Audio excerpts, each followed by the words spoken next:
का लौटा बचपन। रश्मि की सास उससे बहुत काम कराती थी और वो इस बात से बहुत परेशान हो गई थी। एक दिन सास कहती है, बहू, रसोई का काम खत्म हो जाए तो मेरे कमरे में आ जाना, कमरे की सफाई करनी है। ये कहकर सास वहां से चली जाती है।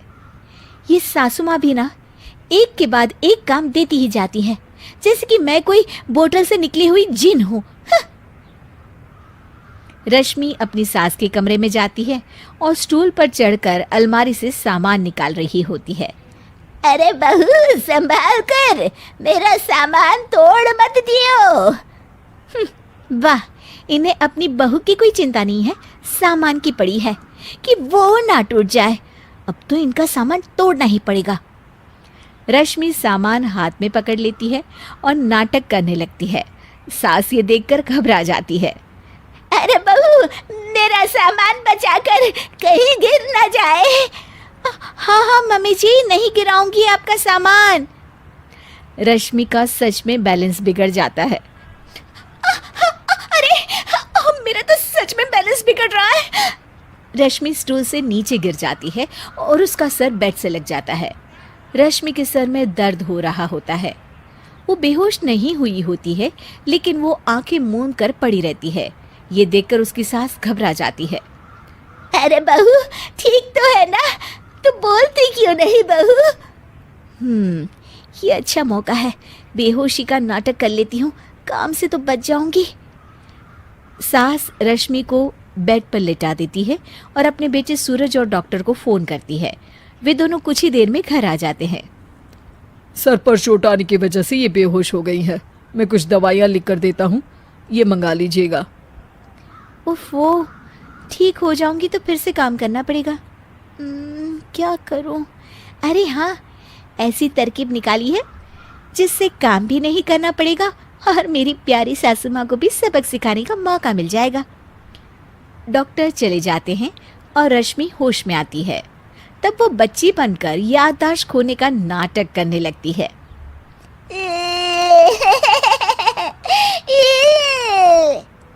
अरे बेटा, ये बच्चे के रोने की आवाज कहाँ से आ रही है?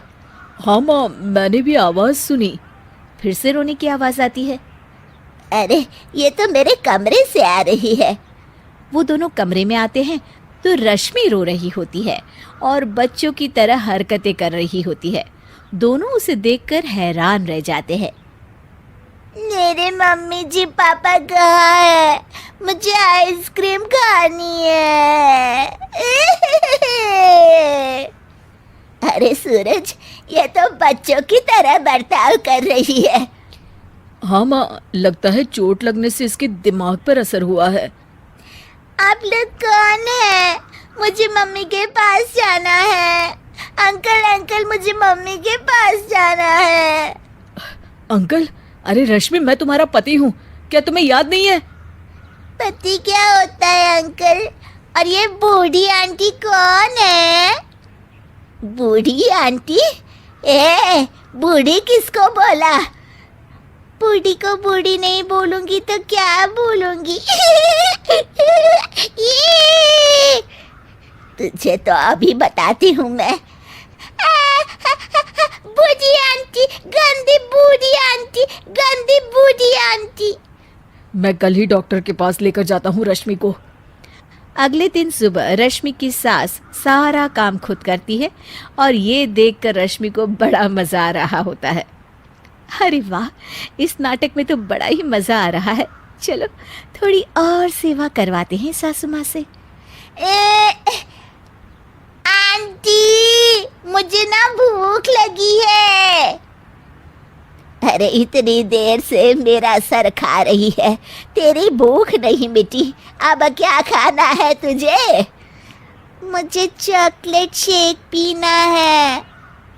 अरे मुझे नहीं आता चॉकलेट वाकलेट शेक बनाना। मुझे चॉकलेट शेक चाहिए, मुझे चॉकलेट शेक चाहिए। अच्छा, मेरी माँ चुप हो जा, लाती हूँ बनाकर चॉकलेट शेक। रश्मि अपनी सास से खूब काम करा रही होती है और अपने नाटक का जमकर फायदा उठा रही होती है। रश्मि पूरे घर को बार बार गंदा कर देती है और उसकी सास बार बार सफाई कर रही होती है। ए बहू, तुझे समझ में नहीं आ रहा? कितनी बार कहा है कि एक जगह बैठ, अभी एक थप्पड़ लगाऊंगी तुझे। रश्मि रोना शुरू कर देती है।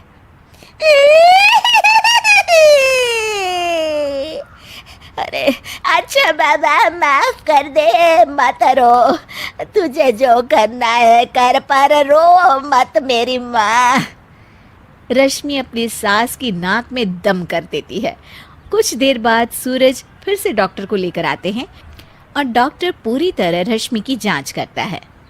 मुझे लगता है कि इनको हॉस्पिटल में ले जाकर स्कैन करना होगा, तभी कुछ पता चल पाएगा। बाप रे, मर गई। ये तो हॉस्पिटल ले जाने की बात करने लगे हैं। नहीं नहीं, मुझे हॉस्पिटल नहीं जाना। नहीं नहीं, मुझे हॉस्पिटल नहीं जाना डॉक्टर अंकल, गंदे अंकल, मुझे नहीं जाना। डॉक्टर तभी एक इंजेक्शन निकालते हैं और रश्मि को लगाने जा रहे होते हैं। नहीं नहीं, मुझे इंजेक्शन मत लगाइए डॉक्टर, मुझे इंजेक्शन से बहुत डर लगता है। मैं तो नाटक कर रही थी, मैं बिल्कुल ठीक हूँ।